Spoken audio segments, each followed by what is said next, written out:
الحمد لله نحمده ونستعينه ونستغفره ونؤمن به ونتوكل عليه ونعوذ بالله من شرور أنفسنا ومن سيئات أعمالنا من يهده الله فلا مضل له ومن يضلله فلا هادي له ونشهد أن لا إله إلا الله وحده لا شريك له ونشهد أن سيدنا ومولانا محمدا عبده ورسوله صلى الله تعالى عليه وعلى آله وأصحابه وأزواجه وذرياته وأهل بيته وسلم تسليما كثيرا كثيرا.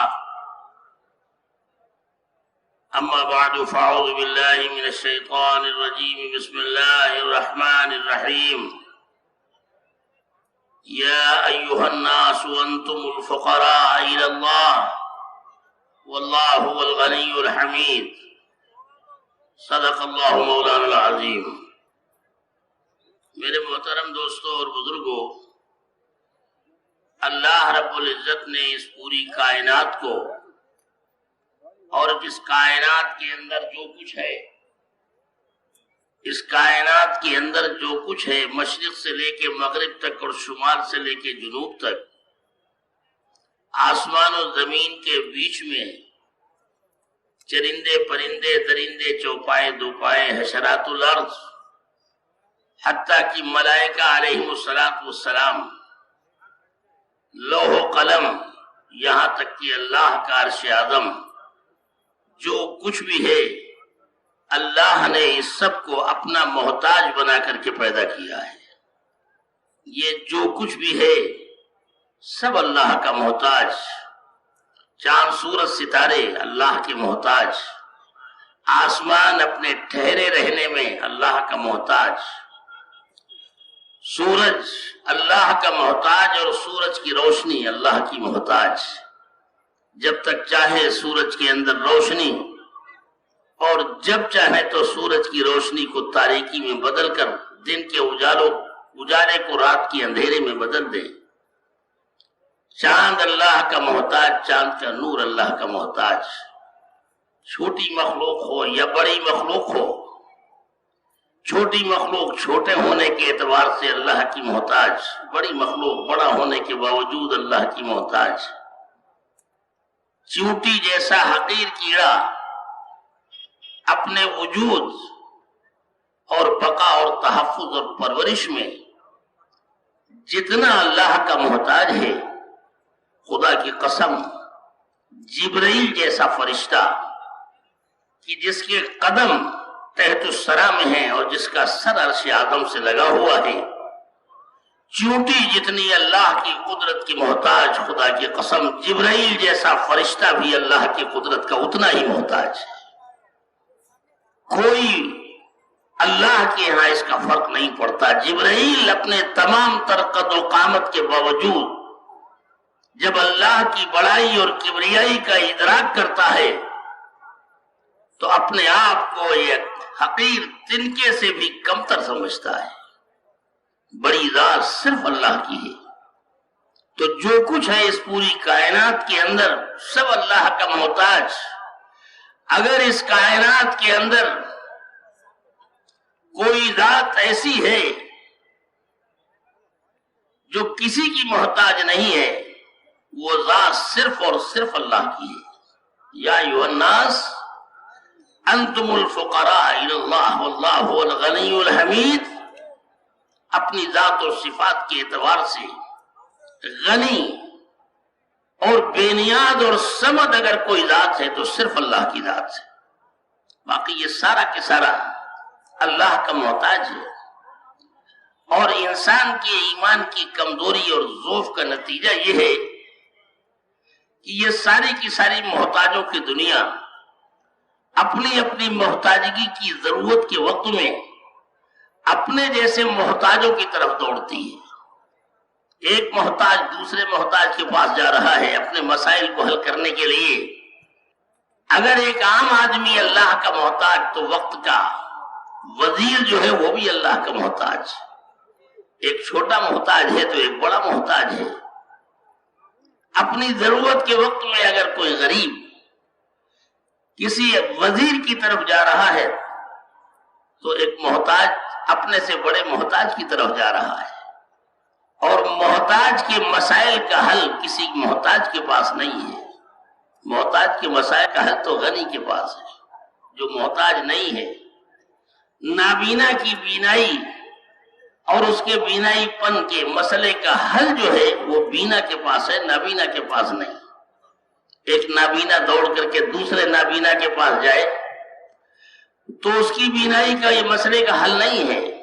بینائی کے مسئلے کا حل تو اس کے پاس ہے جس کو آنکھیں دی گئی ہوں۔ ساری کی ساری دنیا، سارے کے سارے لوگ اپنے مسائل کو، یعنی فقر و مفلسی کے جتنے مسائل ہیں سب کو لے کر کے دوسرے محتاج کے پاس جا رہی ہے، جہاں مسائل کے حل کا نہیں ہے، جہاں کے مسائل کا حل نہیں ہے۔ اسی لیے حضور صلی اللہ علیہ وسلم نے اپنی امت کو ان محتاجوں اور فقیروں سے نہیں جوڑا ہے۔ اپنے مسائل کیا ہو رہا ہے؟ تو ہم یہ عرض کر رہے تھے کہ حضور صلی اللہ علیہ وسلم نے اپنی امت کو ان محتاجوں سے نہیں جوڑا ہے۔ یہ جو پوری دنیا کے اندر محتاج پھیلے ہوئے ہیں، چاہے وہ بادشاہ ہو، چاہے وہ فقیر ہو، چاہے وہ امیر ہو، چاہے وزیر ہو، یہ سب محتاج۔ حضور صلی اللہ علیہ وسلم نے اپنی امت کو ان محتاجوں سے نہیں جوڑا، بلکہ اپنے تمام مسائل میں اس ذات سے جوڑا ہے جو غنی ہے، اور غنی ذات صرف اللہ کی ہے۔ یا ایھا الناس انتم الفقراء الی اللہ واللہ هو الغنی الحمید۔ اے دنیا بھر کے تمام انسانوں، اے منسٹروں، اے وزیروں، تم سارے کے سارے اللہ کے محتاج ہو۔ غنی اگر کوئی ذات ہے تو صرف اللہ کی ذات ہے۔ حضور صلی اللہ علیہ وسلم نے صحابہ کرام رضوان اللہ علیہم اجمعین کو اپنے تمام مسائل کے حل کے سلسلے میں مسجد سے جوڑا ہے۔ صحابہ کرام رضوان اللہ علیہم اجمعین صرف 5 وقت کی نماز کے لیے مسجد میں نہیں آتے تھے، بلکہ اپنی تمام ضرورتوں کے لیے مسجد کی طرف آتے تھے۔ جو بھی ضرورتیں ہیں، بچہ بیمار ہو گیا، ارے بھائی کہاں جا رہے ہو؟ بچہ بیمار ہو گیا ہے اس لیے مسجد جا رہا ہوں۔ جس اللہ نے بیماری دی ہے اسی اللہ سے شفا لینے جا رہا ہوں۔ اصل شفا اللہ کے ہاتھ میں ہے، شافی مطلق اللہ کی ذات سے۔ دواؤں میں بذات خود نہیں ہے، اگر اللہ چاہے تو شفا ہے، نہ چاہے تو دواؤں سے بھی کچھ نہیں۔ یہ جو ہماری زبانوں سے نکلتا ہے کہ فلاں ڈاکٹر کے ہاتھ میں بڑی شفا ہے، دوستوں اور بزرگوں، یہ وہ جملہ ہے کہ جس کے اندر سے شرک کی بو آ رہی ہے۔ شفا صرف اللہ کے ہاتھ میں ہے۔ لہذا جا رہا ہوں، اگر اللہ کی نصرت ہو گئی تو پھر ایک چٹکی مٹی جو ہے وہ بھی شفا کے لیے کافی ہو جائے۔ بچہ بیمار ہے، مسجد چلے جا رہے ہیں۔ قرضہ ہو گیا، مسجد چلے جا رہے ہیں۔ کہاں جا رہے ہو بھائی؟ قرضہ۔ حضور صلی اللہ علیہ وسلم نے حضرت ابو امامہ باہلی رضی اللہ تعالیٰ عنہ کو مسجد میں دیکھا، فرمایا ابو امامہ اس وقت مسجد میں، اے اللہ کے رسول اتنا قرضہ ہو گیا ہے، اگر پوری عمر میں اس قرضے کو ادا کرنا چاہوں تو اللہ پوری عمر محنت کر کے اس قرضے کو ادا نہیں کر سکتا۔ تو حضور صلی اللہ علیہ وسلم نے فرمایا اچھا آؤ تمہیں ہم دعا سکھلائیں، اللہم انی اعوذ بک من الہم والحزن۔ یہ پوری دعا حضور صلی اللہ علیہ وسلم نے سکھلائی اور یوں فرمایا کہ اگر یمن کے پہاڑوں کے برابر بھی تمہارے اوپر قرضہ ہوگا تو اللہ اس دعا کی برکت سے وہ قرضہ ادا کر دیں گے۔ قرضہ ہو گیا، مسجد چلے آ رہے ہیں۔ بچہ بیمار ہو گیا، مسجد چلے آ رہے ہیں۔ بارش نہیں ہو رہی ہے، مسجد چلے آ رہے ہیں۔ دروازے کے اوپر سے پکارا کہ اللہ کے رسول صلی اللہ علیہ وسلم مدینہ سوکھ رہا ہے، پانی نہیں ہے، جانور پیاسے، زمین پیاسی، بچے بوڑھے مرد عورت سب پیاسے ہیں، دعا فرمائیے۔ حضور صلی اللہ علیہ وسلم منبر پہ تھے، ہاتھ اٹھا دیے، دعا مانگی اللہ سے پانی کے لیے.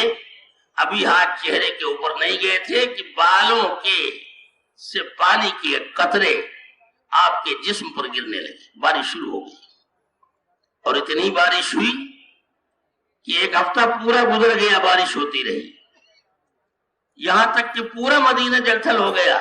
دوبارہ پھر آئے, وہیں دروازے سے پکارا کہ اللہ کے رسول مدینہ جل تھل ہو گیا ہے, کہیں چلنے پھرنے کی جگہ نہیں رہ گئی ہے, جانوروں کے بیٹھنے کی بھی جگہ نہیں, دعا فرما دیجئے اللہ پانی بند فرما دے.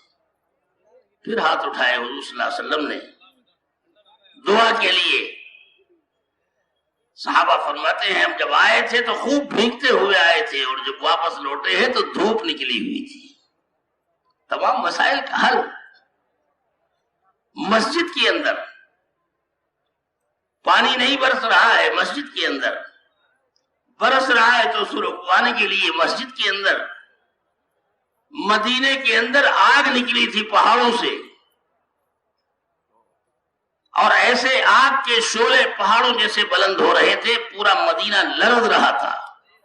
گھنگرج اتنی تیز تھی آگ کے شعلوں کے اندر کہ لگتا تھا کہ پورا مدینہ تباہ ہو جائے گا. حضرت عمر رضی اللہ تعالیٰ عنہ کو اطلاع ہوئی, فوراً آئے مسجد کے اندر. حضرت تمیم داری رضی اللہ تعالیٰ عنہ موجود تھے. فرمایا تمیم یہ کپڑا پڑا ہوا ہے, اٹھاؤ اور جاؤ اس آگ کو جہاں سے نکلی ہے وہاں سے ہٹا کر کے چلے آؤ. انہوں نے کہا کہ امیر المومنین ہم اور اس آگ, ہاں تم جاؤ, آگ تمہاری مخدوم ہے, خادم ہے, آگ وہ کرے گی جو تم کہو گے. رومال اٹھاؤ جاؤ, خادم ہے تمہاری. اللہ نے انسان کو اپنا خادم بنایا ہے, باقی ساری کائنات خود انسان کی خادم ہے. ساری کائنات کا مخدوم ہے انسان, لہذا جاؤ. چنانچہ رومال ہلاتے چلے گئے, آگ پیچھے ہٹنے لگی اور جہاں سے نکلی تھی وہاں پہنچا دی. اس کے بعد یوں فرمایا کہ خبردار آئندہ اگر ادھر کا رخ کیا, زمین کانپی مدینے میں. حضرت عمر اندر سے باہر نکلے اور زمین پہ ایک ٹھوکر ماری اور فرمایا کہ ابھی تو میرا زمانہ ہے, ابھی سے لرزا. بعد میں آئے, فرمایا کہ ہمارے گناہوں کی اتنی کثرت ہو گئی ہے کہ زمین ہمارے گناہوں کے بوجھ سے کانپنے لگی. ہم یاد کر رہے تھے کہ حضور صلی اللہ علیہ وسلم نے تمام مسائل میں امت کو اللہ سے جوڑا, مسجد سے جوڑا. مسجد اللہ کا گھر ہے, اور یہاں آ کر کے ہاتھ پھیلانے والا کسی کا محتاج نہیں ہوا کرتا. جو اللہ کا محتاج ہے کائنات اس کی محتاج ہے. صحابہ کرام رضوان اللہ علیہم اجمعین دعاؤں کے ذریعے سے اپنے مسائل کا حل کرانا سکھلایا حضور صلی اللہ علیہ وسلم نے. کسی کی طرف اگر کوئی مسئلہ سامنے آیا تو سیدھے اللہ کی طرف دیکھا. ہم کو اللہ نے اپنا محتاج بنا کر کے بھیجا ہے.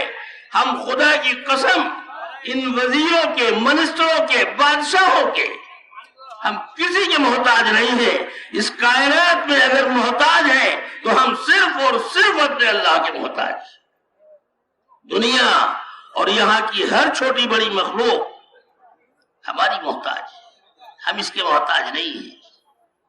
ان الدنیا خلقت لکم وانکم خلقتم للآخرہ. دنیا تمہاری خدمت کے لیے پیدا کی گئی ہے, تمہیں دنیا کے لیے نہیں. تم کو تو اللہ نے اپنے لیے پیدا کیا ہے. تم وہ ہو کہ تم جب تک اللہ کے حقوق ادا کرنے والے اور اللہ کے دین کی خاطر قربانیاں دینے والے, اللہ کی ذات کے اوپر کمال ایمان کے ساتھ نظر جما کر کے چلنے والے, جب تک تم رہو گے تو کائنات تمہارے اشاروں پہ حرکت کرے گی. یہ امت وہ امت ہے کہ جس کے لیے اس دنیا کے اندر 4 مرتبے سورج ڈوبنے کے بعد دوبارہ نکلا ہے, اور صحابہ نے اپنے وقت پر نماز پڑھی. اس امت کو حضور صلی اللہ علیہ وسلم نے کمال ایمان پر کھڑا کیا تھا. اور کمال ایمان وہ ہے دوستو کہ جہاں پر اللہ رب العزت ذلت کو عزت سے بدلتے ہیں, ناکامی کو کامیابی سے بدلتے ہیں, موت کو حیات سے بدلتے ہیں, اسی کمال ایمان پر تو حضرت ابراہیم نے اس امت کو مانگا تھا. انی وجہت وجہی للذی فطر السماوات والارض حنیفا وما انا من المشرکین. ساری کائنات کے اندر پھیلی ہوئی اس تمام تر مخلوق سے میں نے اپنے دل کے یقین کو موڑ کر کے اپنے اللہ کی طرف کر لیا ہے. ان چیزوں پر اب میرا یقین نہیں, بلکہ میں سمجھ گیا کہ جو کچھ اس کائنات کے اندر ہو رہا ہے ان چیزوں اور شکلوں کے ذریعے سے, وہ چیزوں اور شکلوں سے نہیں بلکہ اللہ سے ہو رہا ہے. یہ جتنا کچھ بنا ہوا ہے سب کو اللہ نے بنایا ہے, اور اس بنے ہوئے سے جو کچھ ہوگا اللہ کے امر اور اجازت کے بغیر کچھ بھی نہیں ہوگا. بنانے والے کے ذریعے سے ہوگا جو کچھ ہوگا. اور پھر اسی مزاج کے اوپر حضور صلی اللہ علیہ وسلم کو اللہ نے حکم دیا کہ محمد صلی اللہ علیہ وسلم یہ ابراہیم علیہ السلام کی مانگی ہوئی امت ہے, تم سب مانگے ہوئے ہو, تمہیں مانگا گیا ہے, تم مانگے ہوئے, تمہاری محنت اور تمہارا کام مانگا ہوا, اور تمہارا نبی مانگا ہوا, تم سب مانگے ہوئے ہو.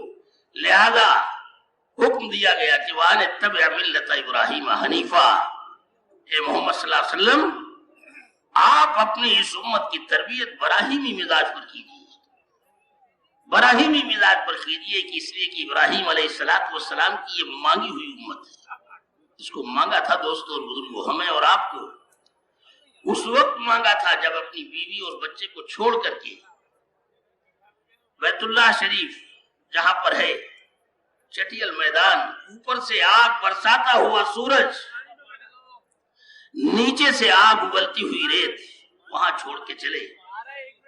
ابراہیم بچے کو یہاں چھوڑو, اللہ کا حکم ہے یہ.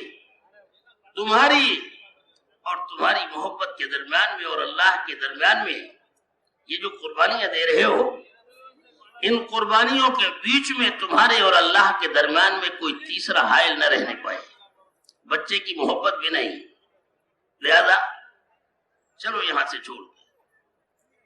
ابراہیم علیہ السلام نے دیکھا کہ چاروں طرف موت کا ماحول. جبرائیل سے کہا کہ جبرائیل یہاں بچے کو چھوڑے. ہاں یہاں چھوڑو, اور چھوڑ کر کے چلو. نہ آدم ذات, نہ معقولات, نہ مشروبات, کچھ بھی نہیں, نشو نما زندگی کا تصور نہیں, چھوڑ کے چلو یہاں سے. اور فرمایا کہ ابراہیم تم اس وقت جس بیوی اور بچے کی پرورش کو سوچ رہے ہو کہ ہم چھوڑ کے جائیں, کیا ہوگا تمہارے بعد اس بیوی اور بچے کا.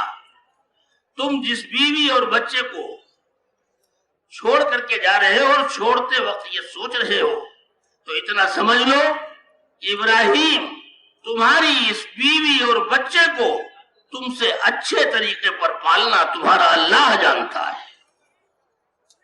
تم کیا پالو گے؟ تم تو قدم قدم پر پرورش کے لیے اسباب کی محتاج, اور اللہ وہ اللہ ہے کہ جو پالتا بھی ہے اور جس چیز سے پالنا چاہتا ہے اسے پیدا بھی کرتا ہے, اور پالنے میں وہ ان چیزوں کو محتاج نہیں ہے. تمہاری تربیت جو تمہاری ترتیب ہے کھانے پینے کی اس کا محتاج نہیں ہے. پرورش تو اللہ اپنے امر سے فرماتے ہیں. آخری زمانہ جب آئے گا, یاجوج ماجوج کا, ایمان والے اپنے ایمان کو بچانے کے لیے پہاڑوں کی کھو میں چلے جائیں گے, کوئی کھانے پینے کی چیز نہیں ہوگی.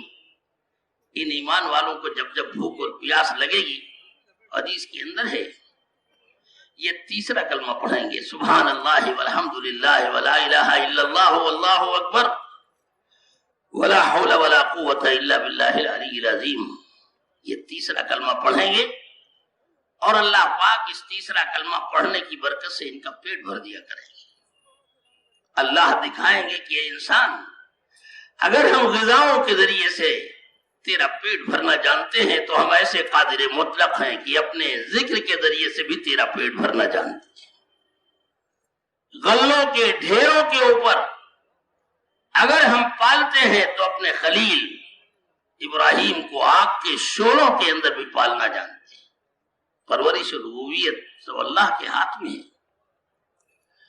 تو اس لیے ابراہیم کو کہا حضرت جبرائیل نے، تم سے اچھے طریقے پر پالنا تمہارا اللہ جانتا ہے، تم تو جاؤ، جا کر کے دین کی محنت کرو وہی جہاں محنت کر رہے تھے۔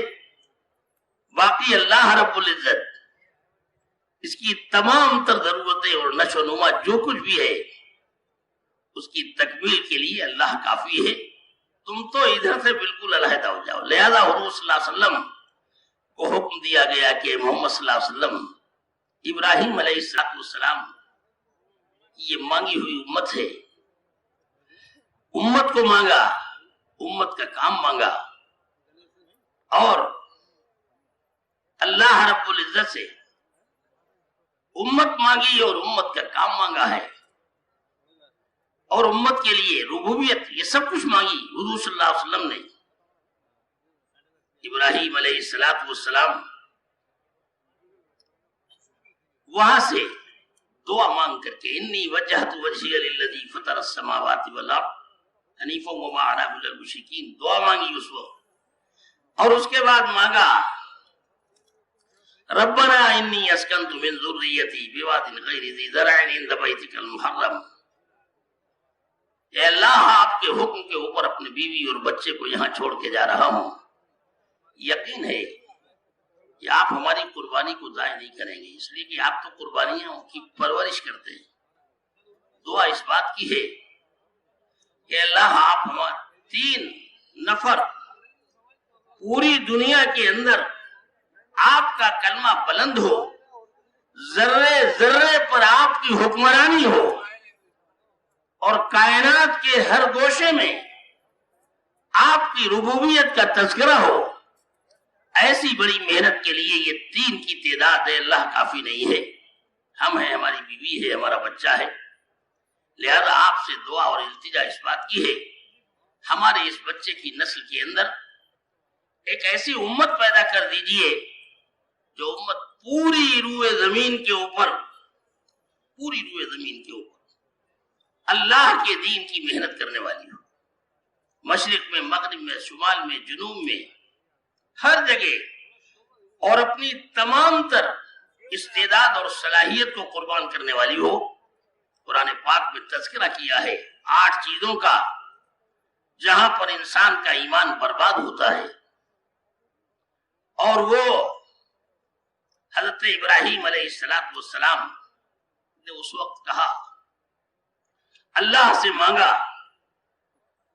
اور اس میں یہ کہا کہ اگر تمہارے دلوں کے اندر تمہاری اپنی جان و مال کی، عزت و آبرو کی، بیوی اور بچوں کی، مال کی، خزانے کی، اگر ان ساری چیزوں کی محبت اللہ اور اس کے رسول صلی اللہ علیہ وسلم کی محبت سے زیادہ ہے تو 8 چیزیں گنائی گئی جہاں ایمان برباد ہوتا ہے۔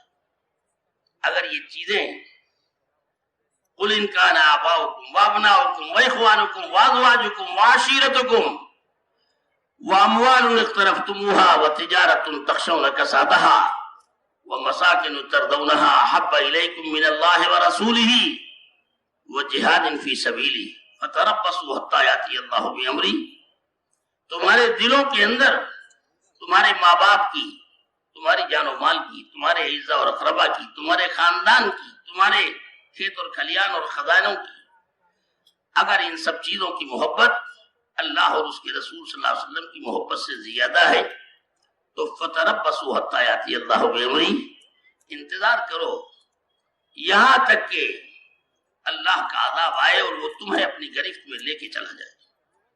دنیا کی کوئی طاقت تمہیں اللہ کی اس گرفت سے بچا نہیں سکتی۔